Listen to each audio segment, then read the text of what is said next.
नमस्कार, मैं अतुल कुमार स्वागत करता हूं आप सभी का मालवी एकेडमी के इस ऑनलाइन लर्निंग प्लेटफॉर्म पर। तो कैसे आप सभी लोग, आशा करता हूं आप सभी अच्छे होंगे। लेकिन बहुत से बच्चे ऐसे होंगे जो पैनिक कर रहे होंगे क्योंकि आप लोगों के CUET PG MA हिंदी में मात्र 30 दिन शेष रह गए हैं। जी हां, मात्र 30 दिन शेष रह गए हैं। तो आप अच्छे कैसे हो सकते हैं अगर आप एक सीरियस एस्पिरेंट हैं MA हिंदी को लेकर? तो बिल्कुल परेशान होंगे, डर भी लग रहा होगा, घबरा भी रहे होंगे कि सर अभी तो हमने तैयारी शुरू भी नहीं की है, कुछ पढ़ा ही नहीं है, कैसे 30 दिन में कवर करेंगे सब कुछ? इतना बड़ा सिलेबस है, इतने फैक्ट हैं, इतने कॉन्सेप्ट हैं, इतनी रचनाएं हैं, रचनाओं का प्रकाशन वर्ष है, लेखकों का जन्म है, उनकी रचनाएं हैं, इतने कम दिन में सर कैसे कवर करेंगे? इन्हीं सब बातों को लेकर आप लोग परेशान हो रहे हैं। तो जी हाँ, इस वीडियो में मैं आपको अंतिम 30 दिन की रणनीति बताने वाला हूं। परेशान होने से काम नहीं चलने वाला है, क्योंकि बहुत से बच्चों के मैसेज आ रहे हैं, कमेंट्स आ रहे हैं। सर दो प्रकार के बच्चे हैं इनमें से। पहले बच्चे वो हैं जो कह रहे हैं सर हम पिछले 3-4 महीने से प्रिपरेशन तो कर रहे हैं, लेकिन फिर भी ऐसा लग रहा है कि पढ़ा हुआ सब भूल रहा है, ऐसा लगता है कुछ पढ़ा ही नहीं है, कुछ याद ही नहीं रह पा रहा है। मॉक टेस्ट देने जा रहे हैं, नंबर कम आ रहा है, फैक्ट भूल रहा है, कॉन्सेप्ट भूल रहे हैं। दूसरे वो बच्चे हैं जो कह रहे हैं सर अभी तो हमने कुछ छुआ भी नहीं है, कोई किताब ही नहीं पढ़ी है, सिलेबस तक हमें पता नहीं है, कैसे प्रिपेयर करें, कैसे तैयार करें? अंतिम 30 दिनों में बहुत डर लग रहा है, बहुत घबराहट हो रही है, इतने कम दिन बचे हैं। तो मैं आप लोगों के मन की परेशानी को बहुत अच्छे से समझ रहा हूं, इसीलिए इस वीडियो में आप सब लोगों के क्वेश्चन का सॉल्यूशन मैं बताने वाला हूं कि अंतिम 30 दिनों में आप लोगों को क्या करना चाहिए, क्या नहीं करना चाहिए दोस्तों। ये लेकिन एक बात, अगर एक बात आप लोग सोचो, दिल से मैं बात कर रहा हूं, ये कोई वीडियो पहले से प्रिपेयर नहीं है, माइंडसेट पहले से नहीं बनाया गया है, एकदम आप लोगों के दिल की बातें मैं करने आया हूं, मन की बातें करने आया हूं। आप लोग सोचिए, पिछला जो भी समय था 4-5 महीने का, वो तो निकल गया, लेकिन ये जो आप आगे आने वाले 30 दिन हैं, क्या आप इनको अपने कंट्रोल में कर सकते हो? क्या आप इन 30 दिनों में खुद को झोंक सकते हो, अच्छे से प्रिपेयर कर सकते हो? ये आप सोचो। आप पिछले 4-5 महीनों को नहीं पकड़ सकते हो, नहीं वापस ला सकते हो, लेकिन हां आपके पास अभी भी 30 दिन हैं। कहीं ऐसा ना हो कि ये 30 दिन भी निकल जाए। याद करो, एक समय था जब मैं 6 महीने की स्ट्रेटजी वीडियो आपके सामने लेकर आया था, लेकिन आप लोगों ने उसे इग्नोर कर दिया था, अरे अभी तो बहुत समय है, बाद में करेंगे। लेकिन इतना जल्दी मैं 30 दिन की स्ट्रेटजी वीडियो आपको लेकर आऊंगा आपके सामने, ये आपने कभी भी नहीं सोचा होगा, क्योंकि समय बहुत जल्दी फिसलता है। और देखिएगा ये 30 दिन भी ऐसे ही निकल जाएंगे, लेकिन जो बच्चा इन 30 दिन में खुद को संभाल लेगा, खुद को स्टैंड कर लेगा, एक भाषा में कहे तो खुद का कमबैक, अगर कमबैक करना चाहते हो, वापस कंपटीशन में आना चाहते हो, तो इन 30 दिनों में खुद को झोंक दो। ये वीडियो मोटिवेशन की नहीं है, ये वीडियो आपकी अंतिम 30 दिन में क्या करना है, क्या नहीं करना है, उन सब क्वेश्चन का आंसर मिलने वाला है। अंतिम 30 दिनों में क्या रणनीति होनी चाहिए मैं बताने वाला हूं। आपके मन में एक बात और चल रही है कि सर अंतिम 30 दिनों में भी क्या हम लोग JNU टारगेट कर सकते हैं? क्या हम तैयारी कर सकते हैं? क्या सर पूरा सिलेबस कंप्लीट हो जाएगा? मैं तो एवरेज स्टूडेंट हूं, मेरा तो नॉन हिंदी बैकग्राउंड है, क्या मैं भी प्रिपेयर कर सकता हूं? तो इन सब का आंसर है जी हां, बिल्कुल कर सकते हो। जब जागो तभी सवेरा, वो कहा भी गया है ना, उठ जाग मुसाफिर भोर भई, अब रैन कहां जो तू सोवत है, जो सोवत है सो खोवत है, जो जागत है सो पावत है। इन सब का आंसर यही है, 30 दिन कर सकते हो, बिल्कुल JNU प्राप्त कर सकते हो, BHU DU कहीं भी जा सकते हो। लेकिन देखो कि क्या 12 घंटे खुद को झोंक पाओगे? अगर झोंक सकते हो तो ये वीडियो आप लोगों के लिए है। आगे बढ़ेंगे, ये आपके ड्रीम यूनिवर्सिटीज हैं, JNU, BHU, DU और क्या AU। जी हाँ, जिनका सपना हजारों बच्चे देख रहे हैं कि मैं अपना मास्टर्स यहां से करूंगा, है कि नहीं है? जेएनयू यहां जाने का सबका सपना है, यहां जाने का सबका सपना है, यहां। लेकिन अंतिम 30 दिन दोस्त, 4-5 महीने कैसे गए ये मैटर नहीं करता है, आगे 30 दिन कैसे होने वाले हैं ये डिपेंड करेगा आपका सिलेक्शन होगा कि नहीं होगा। मेरी बात मानो, ठीक है ना?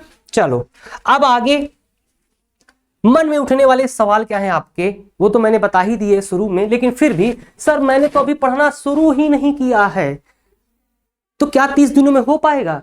पढ़ा तो है लेकिन कुछ याद नहीं है सर, पढ़ा है लेकिन आत्मविश्वास ही नहीं आ रहा है, पता नहीं एनटीए कैसे प्रश्न पूछ देगा, कहां से प्रश्न आ जाएंगे, कौन सा प्रकाशन वर्ष पूछ दिया, आत्मविश्वास ही नहीं आ रहा है।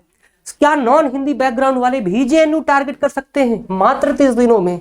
ये आपके मन में प्रश्न उठ रहा है, कुछ समझ में नहीं आ रहा है, क्या करें क्या नहीं करें? सर आप बताइए ना, 30 दिन में हमें क्या करना चाहिए ताकि हम लोगों की तैयारी सर्वश्रेष्ठ तैयारी हो सके और हम कंपटीशन में आ सकें।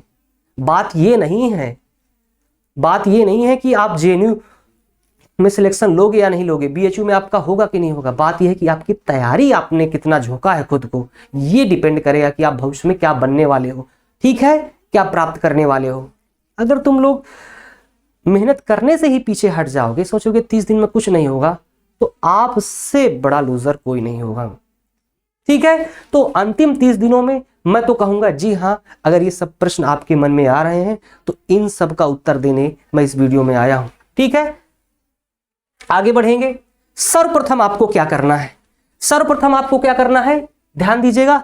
सर्वप्रथम आपको इन 30 दिनों में क्या करना है, एक अच्छे स्टूडेंट की तरह इन 30 दिनों में ध्यान देना है कि भैया इंपॉर्टेंट चैप्टर पर ध्यान दें। देखिए कि पूरे सिलेबस में सबसे इंपॉर्टेंट चैप्टर कौन सा है, ठीक है, उस पर सबसे पहले ध्यान देना है। वीक चैप्टर को सबसे पहले तैयार करना है, पीवाईक्यू पर फोकस करना है, एमसीक्यू से बचें। एमसीक्यू जो आप इधर देखते रहते हो, इधर करते रहते हो, वो छोटे छोटे एमसीक्यू आपकी तैयारी को अच्छा नहीं करेंगे, वो सिर्फ आपको डिस्ट्रैक्ट करते हैं। तो एमसीक्यू से बचना है, इधर उधर के एमसीक्यू से। जो मैं करवाता हूं वो सारे पीवाईक्यू रहते हैं, मैं टू द पॉइंट पढ़वाता हूं, अकॉर्डिंग टू पीवाईक्यू पढ़ाता हूं, ताकि आपकी तैयारी सर्वश्रेष्ठ तैयारी हो सके। तो मैं वो एमसीक्यू से बचने की सलाह दूंगा जो फालतू की टेस्ट सीरीज चलती रहती है। अधिक से अधिक रिवीजन करें। मार्च के लिए कुछ भी नहीं छोड़ना है, ध्यान दीजिएगा, मार्च के लिए कुछ भी नहीं छोड़ना है आप लोगों को, जो भी करना है फरवरी में ही करना है। खुद पर विश्वास करें, सबसे महत्वपूर्ण बिंदु है खुद पर विश्वास करें। अगर आप खुद पर विश्वास करोगे तो दूसरी यूनिवर्सिटीज आप पर विश्वास करेंगी कि हाँ इस बच्चे ने खुद पर विश्वास किया, मेहनत की, इसलिए हम इसका सिलेक्शन कर लेते हैं। ओके, तो ये काम आपको सबसे पहले करना है। फिर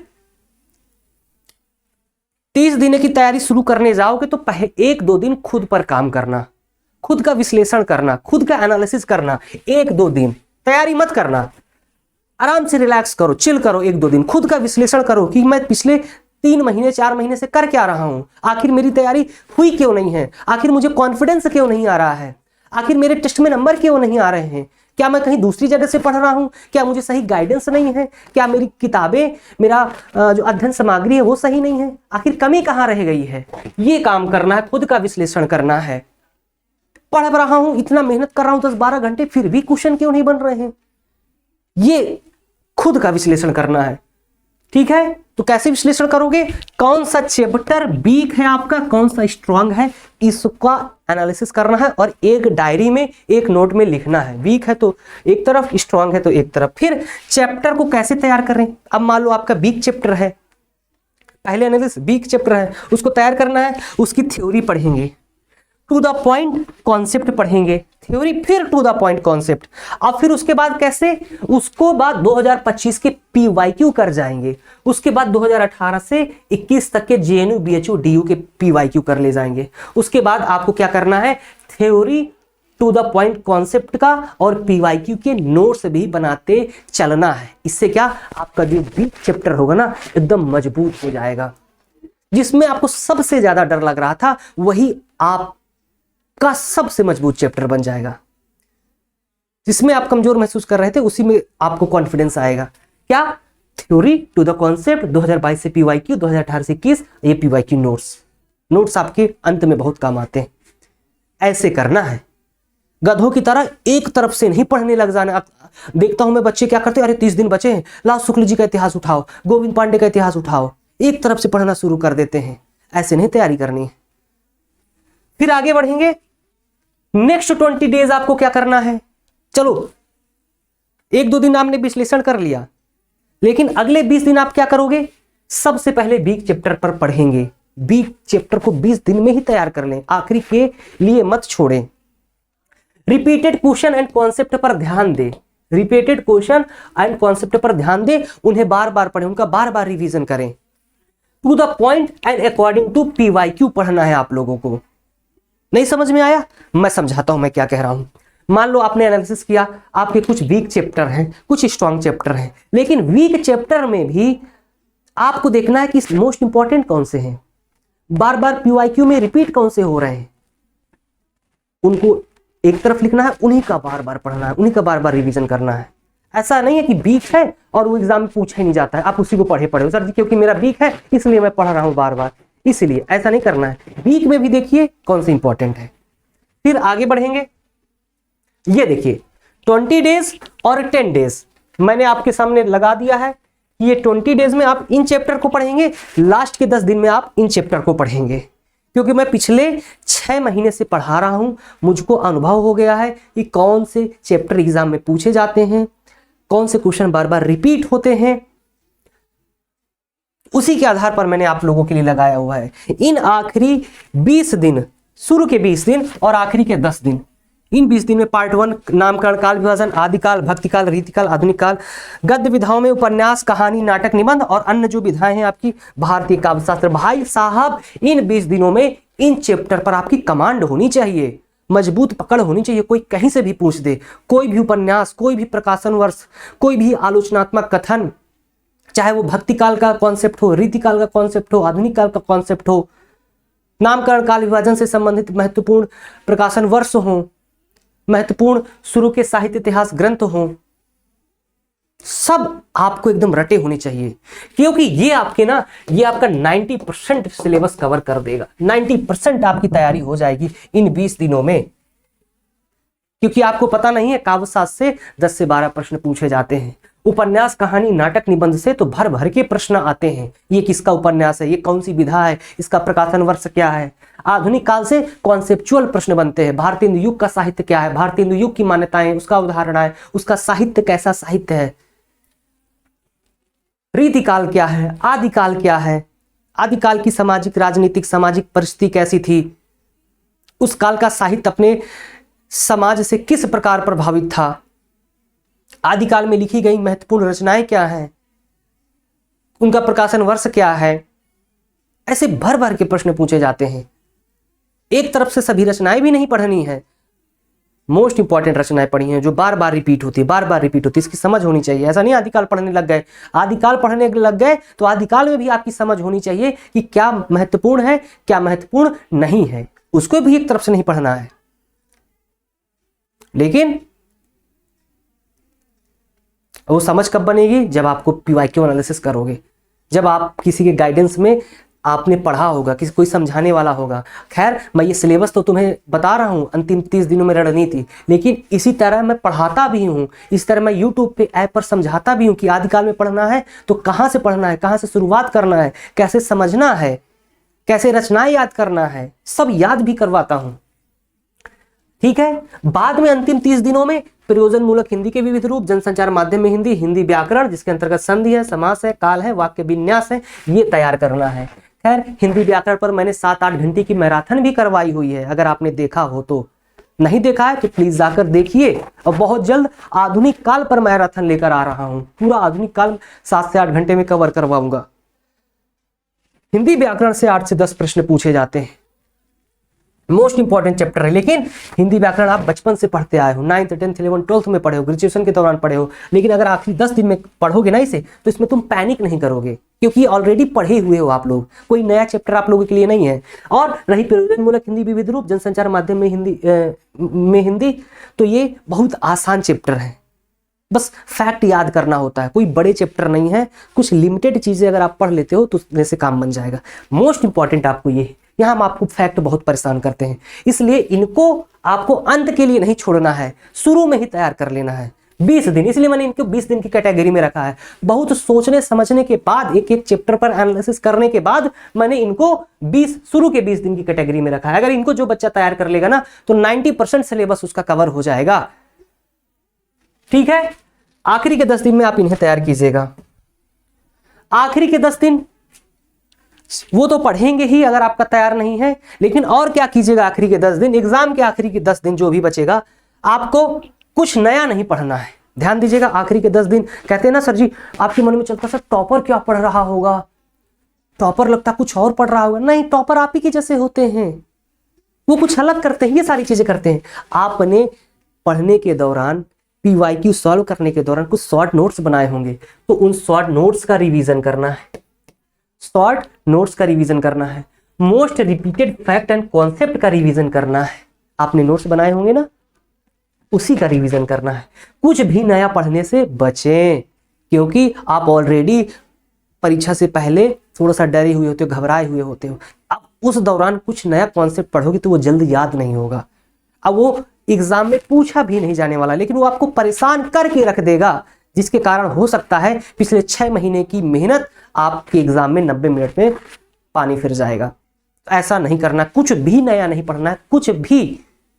ठीक है, 10 डेज 10 मॉक टेस्ट का टारगेट करके चलना है। जैसे 10 दिन बचे एग्जाम में, तो एक दिन एक मॉक टेस्ट 75 क्वेश्चन का, दूसरे दिन एक 75 क्वेश्चन का टेस्ट, तीसरे दिन 75 क्वेश्चन का टेस्ट, और एक जगह कुर्सी में बैठ के रफ कॉपी पेन अपने सामने रख के मॉक टेस्ट लगाओगे। ऐसा अनुभव करोगे कि सर मैं आपकी एग्जाम में बैठा हूं, मैं NTA का एग्जाम, थोड़ा सा डरोगे भी, घबराओगे भी।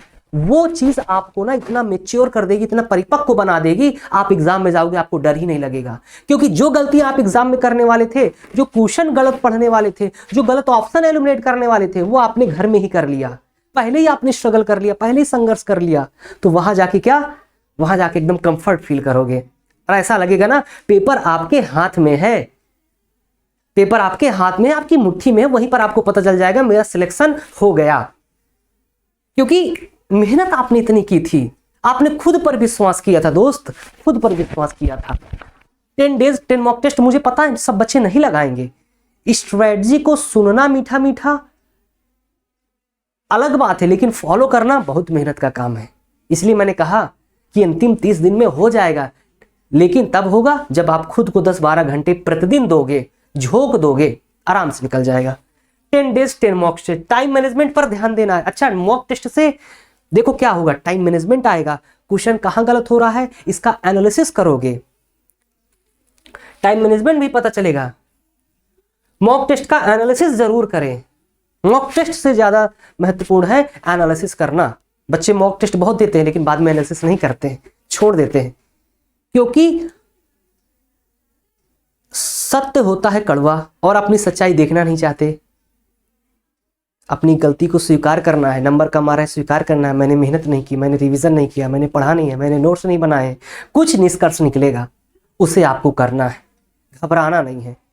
ठीक है, चुनौतियों का सामना करना है, तो मॉक टेस्ट देना है। मॉक टेस्ट से आपका पता चलेगा आप कितने गहरे पानी में हो, क्या गलतियां कर रहे हो, क्या गलतियां एग्जाम में नहीं करनी है, डर लगेगा, घबराओगे, वो सब यहीं सीख जाओगे। उससे ज्यादा क्या है, आपको एनालिसिस करना है। ठीक है, आगे दोस्तों बढ़ेंगे।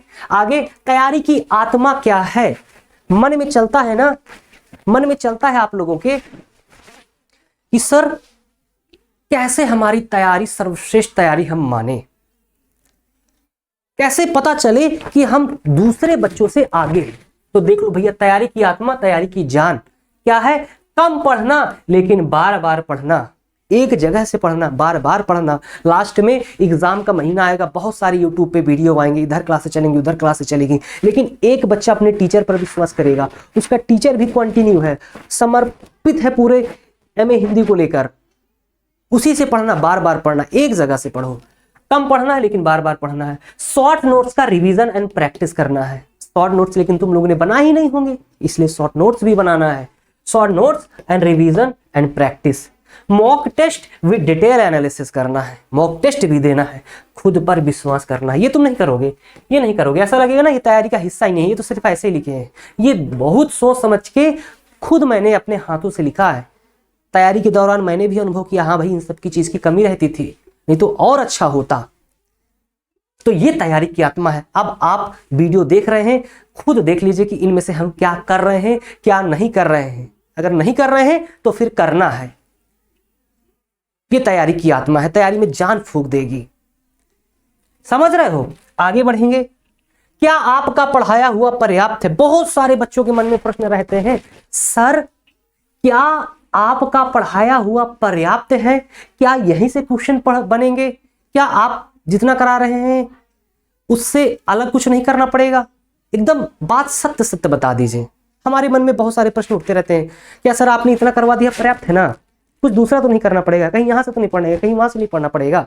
तो जी हाँ, बहुत ही सोच समझ के कह रहा हूं। अपनी मेहनत पर मुझे विश्वास है, मुझे पता है आप तैयारी के लिए बहुत डेडिकेटेड हो। मैं जब कोई कंटेंट बनाता हूं तो एक किताब से नहीं बनाता, बहुत सारी किताबों से बनाता हूं। 2-3 घंटा लगाता हूं। वो 2-3 घंटा जब मैं मेहनत लगा देता हूं तो आप लोग क्यों लगा रहे हो भाई? आपको जब पका पकाया मिल रहा है तो आप पका पकाया ग्रहण करो। क्यों आप उस पर मेहनत झोंक रहे हो? आजकल के समय का फायदा उठाओ ना। शिक्षा का दौर है, एडटेक का समय है, टेक्नोलॉजी का समय है। ये 30 दिन को आप 2 महीने बना सकते हो, क्योंकि यहां सारी चीजें मैं आपको प्रोवाइड करवाने वाला हूं। मैं आपको हर एक चैप्टर पर मैराथन वीडियोस सब कुछ देने वाला हूं। तो बिल्कुल पर्याप्त है। जितना आप पढ़ा रहे हैं उतने से हो जाएगा, 100% हो जाएगा, 100% हो जाएगा। 75 में से 70 क्वेश्चन मेरी क्लास से देखने को मिलेंगे। ये मैं दावे के साथ कह रहा हूं, गारंटी के साथ कह रहा हूं। 5 क्वेश्चन कहां गए सर? 5 क्वेश्चन भी मेरी क्लास से रहेंगे, लेकिन वो आपको समझ में नहीं आएंगे, क्योंकि उसके लिए मेहनत करनी पड़ेगी। कॉन्सेप्ट तगड़ा होना चाहिए। कॉन्सेप्ट मेरी कक्षा से रहेंगे, लेकिन धैर्य होना चाहिए। ठीक है? कुछ एक्स्ट्रा करके जरूरत तो नहीं है, आपके मन में कुछ एक्स्ट्रा करने की जरूरत तो नहीं है, बिल्कुल कुछ एक्स्ट्रा करने की जरूरत नहीं है। जितना मैं करा रहा हूं, मैं 6 महीने पहले से लगा हुआ हूं। मैंने हिंदी व्याकरण की भी मैराथन कराई है, 8 घंटे की, पूरा हिंदी व्याकरण है। उतना हिंदी व्याकरण पढ़ लोगे ना, उससे बाहर नहीं आएगा। मैं आधुनिक काल पर मैराथन लाने वाला हूं। आधुनिक काल कर लोगे, उससे बाहर नहीं जाएगा। उपन्यास, कहानी, नाटक, जीवनी, आत्मकथा, संस्मरण को लेकर मन में तरह तरह के प्रश्न, कहां से रचनाएं आ जाएंगी, कहां से आ जाएगा, क्या पढ़ें क्या छोड़ें। लेकिन जितना मैं करवा दूंगा, बहुत ही लिमिटेड कंटेंट मैं आप लोगों को देता हूं, टू द पॉइंट देता हूं। पीपीटी बनाने से पहले मैं जाता हूं, पूरे पीवाईक्यू का एनालिसिस कर लेता हूं, उसके बाद मैं अपनी पीपीटी तैयार करता हूं। ऐसे नहीं कि कहीं से भी उठा के आपको थोप दिया गया। तो आप लोग इन 30 दिनों में मेरी गाइडेंस में पढ़ सकते हो, क्योंकि ये 30 दिन मुझे पता है अगर आप खुद चलोगे तो घबरा जाओगे, डर जाओगे। लेकिन मेरी प्रॉपर क्लासेस देखोगे, प्रॉपर नोट्स बनाओगे, प्रॉपर मॉक टेस्ट दोगे, लगातार मेरी वीडियोस देखते रहोगे, मैं इतने सारे क्वेश्चन प्रैक्टिस करवाता हूं कि अपने आप तैयारी हो जाती है, अपने आप इतने परिपक्व हो जाते हो, प्रश्नों को समझना शुरू कर जाते हो, आंसर लगाना सीख जाते हो। सिर्फ पढ़ाना ही सब कुछ नहीं होता है। सबसे बड़ी बात है कि आप बच्चों में समझ कितनी विकसित कर रहे हो, ये बड़ी बात है, ये बड़ी बात है। तो मैं यही कहूंगा, अंतिम 30 दिनों में यार मैंने जितना करवा रहा हूं, जितनी मैंने पहले मेरी वीडियोस अपलोड है, सब एक तरफ से घोट जाओ, एक तरफ से रट जाओ, उतना कर तो लो, उतना कर लीजिए। 30 दिनों में जेएनयू मिल जाएगा। ईमानदारी से कह रहा हूं, बहुत मेहनत की है, बहुत मेहनत की है, एक एक दिन दिया है, एक एक कंटेंट पर ध्यान दिया है। लेकिन ना आपको 500 MCQ सीरीज से कोई मतलब है, ना आपको मैंने PYQ करवाए हैं। मैंने YouTube पर 3-3 घंटे के आदिकाल, भक्तिकाल, रीतिकाल के, आधुनिक काल के PYQ करवाए हैं। 3 प्लेलिस्ट पड़ी हुई हैं, लेकिन आप जाके देखोगे नहीं। आप रील्स देखते रहोगे, स्क्रॉल करते रहोगे, कभी नहीं देखोगे। अभी PYQ की सीरीज आएगी, मैराथन आएगी, 12 घंटे की मैराथन भी लाऊंगा इस बार एग्जाम से पहले, ताकि एक बार सारी चीजें आपकी आंखों के सामने से गुजर जाएं, जल्दी से फटाफट रिवीजन हो जाए। 12 घंटे आप खुद पढ़ने जाओगे तो पूरा सिलेबस नहीं कवर कर पाओगे, लेकिन मैं 12 घंटे में पूरा आपका हिंदी सिलेबस कवर करवा दूंगा, वो सब करवाने वाला हूं। लेकिन आप फायदा कहाँ उठा पा रहे हो? आप वीडियो देखोगे, स्ट्रेटजी वीडियो, कल के दिन दूसरे काम में बिजी हो जाओगे। खैर, मोटिवेशन मेरा काम नहीं है, मैं बता रहा हूं कि जितना मैं करवा रहा हूं उतना पर्याप्त है। घबराना नहीं है, डरना नहीं है, ठीक है? क्योंकि मन में एक प्रश्न आपके ये भी आता है कि सर कहां से पढ़ें, कहां से शुरू करें? कुछ गाइडेंस नहीं है। गाइडेंस नहीं है, आप मेरी वीडियोस उठाओ, मुझे फॉलो कर लो। आप एक बार पढ़ के देखो तो समझ में तुम ना आए तब बताना मुझे। सारी वीडियो देख जाओ, 500 MCQ मैं करवा चुका हूं, 500 MCQ खत्म, वो 500 MCQ से भरे पड़े मिलेंगे आपके एग्जाम में प्रश्न, सब कुछ मैं करवा रहा हूं। लेकिन आप करो तब ना। आगे बढ़ेंगे। मन में आता है सर, बहुत बेचैनी होती है, घबराहट होती है, कैसा एग्जाम जाएगा, NTA कैसे बना देगा, मन नहीं लगता है पढ़ने में, बेचैनी होती है, अंतिम 30 दिन बचे हैं, बहुत सारे मन में प्रश्न उठते हैं, तरह तरह के प्रश्न उठते हैं। नॉन हिंदी बैकग्राउंड का हूँ, एवरेज हूँ, पता नहीं क्या होगा। तो मैं कुछ नहीं जानता हूँ, मैं ये बस जानता हूँ कि तुम्हें सफलता मिले या ना मिले, लेकिन तुमने जब रिजल्ट आएगा तो तुम खुद से पूछना, यार मैंने तैयारी की है या नहीं की है। मैंने तो तुम्हारे अंतर मन से एक आवाज आएगी, यार मैंने मेहनत बहुत की है, हुआ हो या ना हुआ बात अलग है, लेकिन मैंने जी जान अंतिम 30 दिन लगा दिए हैं। कहीं ये रिग्रेट ना फील हो कि आखिर 30 दिनों में भी मैंने मेहनत नहीं की है। तो तैयारी ही जीत है, ये मान के चलिए। अगर आप एक एक मिनट तैयारी कर रहे हैं तो आप जीत की ओर कदम बढ़ा रहे हैं, एक एक मिनट तैयारी कर रहे हैं तो जीत की ओर कदम बढ़ा रहे हैं। आप सर झुकाकर मॉक टेस्ट दे रहे हैं तो आप जीत रहे हैं, ये ध्यान दीजिए। अगर आप बैठे बैठे सोच रहे हैं तो आप हार रहे हैं, अगर आप बैठे बैठे फालतू के इधर उधर निगेटिव थॉट्स आ रहे हैं तो आप हार रहे हैं। इसलिए मैंने कहा भैया तैयारी ही जीत है, कोई भी प्रश्न बतलाइए, ये वीडियो खत्म, इसके बाद लग जाइए, इसके बाद आप लग जाइए, इधर उधर मत देखिए, अंतिम 30 दिन झोंक दीजिए अपने आप को। तो ये थी प्रॉपर 30 दिन की स्ट्रेटजी कि क्या करना चाहिए, क्या नहीं करना चाहिए, कैसे पढ़ना चाहिए और कैसे आगे बढ़ना चाहिए, कैसे आपको अंतिम 30 दिन रखने हैं अपनी तैयारी को। बहुत से मन में, बहुत सारे विद्यार्थी हैं हिंदी को लेकर, लेकिन सभी बच्चे इस स्ट्रेटजी को नहीं अपनाएंगे। कुछ ही बच्चे अपनाएंगे और कुछ ही बच्चे सफल होते हैं, सब कुछ सफल नहीं होते हैं, है ना। इसीलिए ये वीडियो मैं आप लोगों के मार्गदर्शन के लिए लेकर आया हूं। बाकी मेरी वीडियो के साथ हमेशा बने रहिए, जुड़े रहिए, आपको निराश नहीं करूंगा। Thank you so much. आशा करता हूं कि ये स्ट्रेटजी आपको पसंद आई होगी। तो अगर पसंद आई हो तो कमेंट करके जरूर बताइएगा स्ट्रेटजी कैसी लगी, क्योंकि कमेंट करना बहुत जरूरी है। कमेंट आपके हमें मनोबल प्रदान करते हैं, हमें आगे क्लास लेने के लिए प्रेरणा देते हैं। तो कमेंट बहुत जरूरी है, कमेंट करके बताइएगा कैसी लगी अंतिम 30 दिन की रणनीति। Thank you so much. इसे जरूर अपनाइएगा और अपना एकेडमिक करियर JNU BHU से पढ़कर संवारिए। Thank you so much.